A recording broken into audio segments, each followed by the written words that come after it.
তৃণমূল কংগ্রেস চেষ্টা করছে বিশেষ ধর্মীয় সম্প্রদায়ের কিছু মানুষকে খেপিয়ে রাস্তায় নামিয়ে হিন্দুদের বাড়িতে আক্রমণ করানো। উপরহাটিতে কি হয়েছিল আপনাদের নিশ্চয়ই মনে আছে, সেটা করতে দেয়া হয়, পুলিশ করতে দেয়।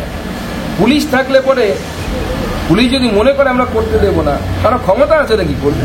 কোথায় উত্তরপ্রদেশে তো হয় না। অর্থনীতি নেই, চাকরি নেই, কাজ নেই, কিচ্ছু নেই, ঠ্যাং তো এমনিই খোড়া বাংলার মানুষ, আর কার ঠ্যাং ভাঙবে? বিজেপির পদ্ধতিতেই করবে, চিন্তার কিছু নেই। আমি তো বলবো যে সবাইকে শান্তিপূর্ণভাবে এসআরে অংশগ্রহণ করাতে। ওদেরকে বাদলে পরে আমরা বাঁধবো, ওদেরকে অসুবিধে কি আছে?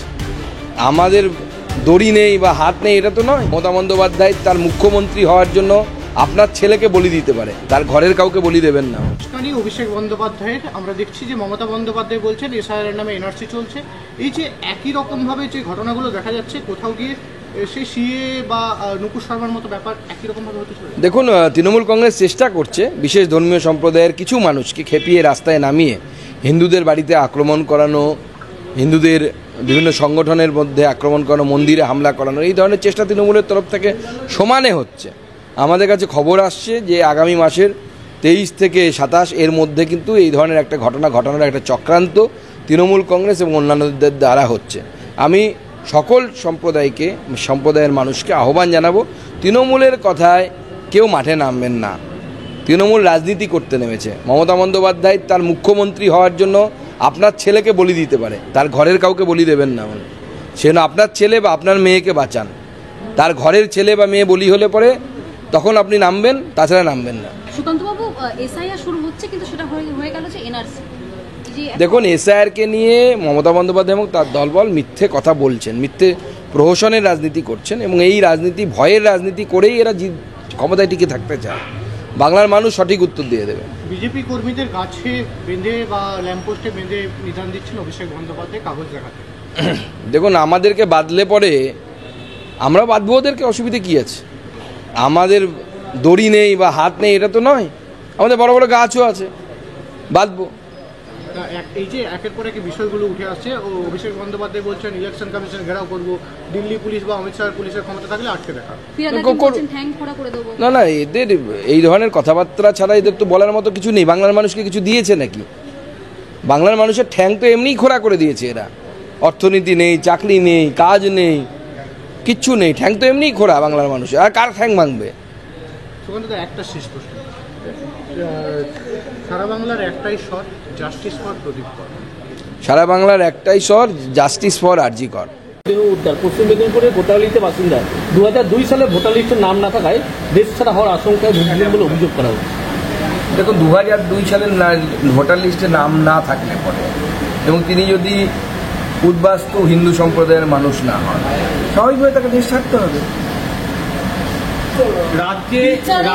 রাজ্যে ভয়ের বাতাবরণে কি অভিজ্ঞতা আমরা অতীতে দেখেছি যে বিভিন্ন সময় এক শ্রেণীর এক গোষ্ঠীর মানুষ কীভাবে আক্রমণ চালিয়েছে, বিভিন্ন ঘটনা ঘটেছে।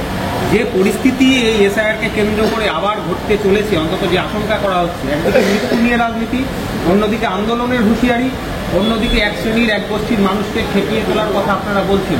এই পরিবেশ যদি তৈরি হয় নির্বাচনের আগে, রাজনৈতিক মোকাবিলা বিজেপি কিভাবে করবে? বিজেপির পদ্ধতিতেই করবে, চিন্তার কিছু নেই। আমি তো বলবো যে সবাইকে শান্তিপূর্ণভাবে এসআইআরে অংশগ্রহণ করাতে হবে। এসআইআরে ভয়ের কিছু নেই, এসআইআরে দাঁত নখ কিছু নেই যে আপনাকে কামড়ে দেবে। এসআইআর একটি পদ্ধতি, আগেও হয়েছে। হ্যাঁ, কিছু মানুষ অশান্তি করার চেষ্টা করবে, আমাদের কাছেও খবর আছে।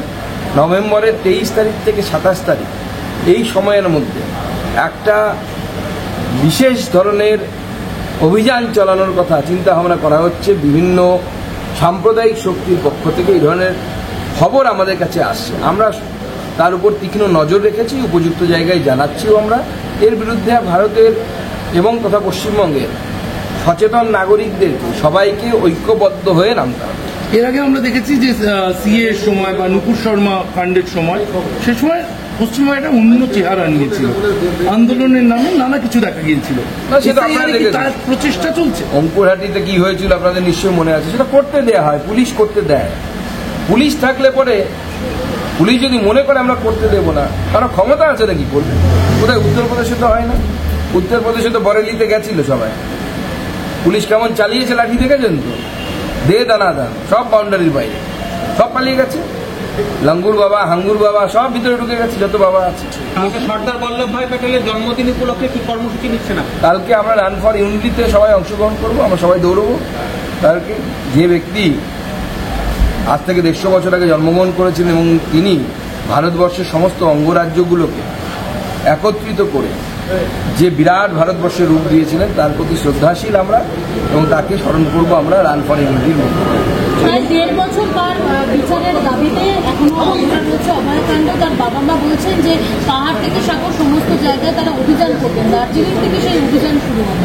দেখুন, আমরাও অপেক্ষায় আছি যে কবে তার মেয়ে বা তাদের মেয়ে জাস্টিস পাবে, এবং আমরা চাই অপরাধীরা শাস্তি পাক।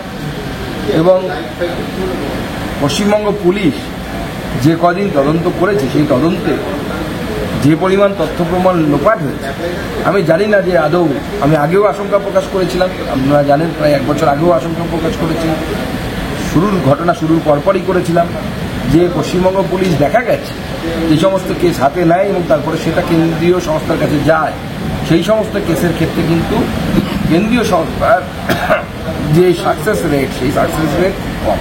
তার কারণ তথ্য প্রমাণ কিছু থাকে না, সব লোপাট হয়ে যায়। তৃণমূল কংগ্রেস বলছে মতুয়া সেনীকে বিভ্রান্ত করছে, উত্তর 24 3 বিধায়ক হোয়াটসঅ্যাপ গ্রুপ ছেড়ে দিয়েছেন এবং বিভ্রান্ত করার কারণই হচ্ছে, তৃণমূল দাবি করছে। তৃণমূলের দাবিকে চলো, থ্যাংক ইউ। ঝাঁটা দুটো যেটা করার নির্দেশ দিচ্ছেন বাঁকুড়ার তৃণমূল এক নেতা।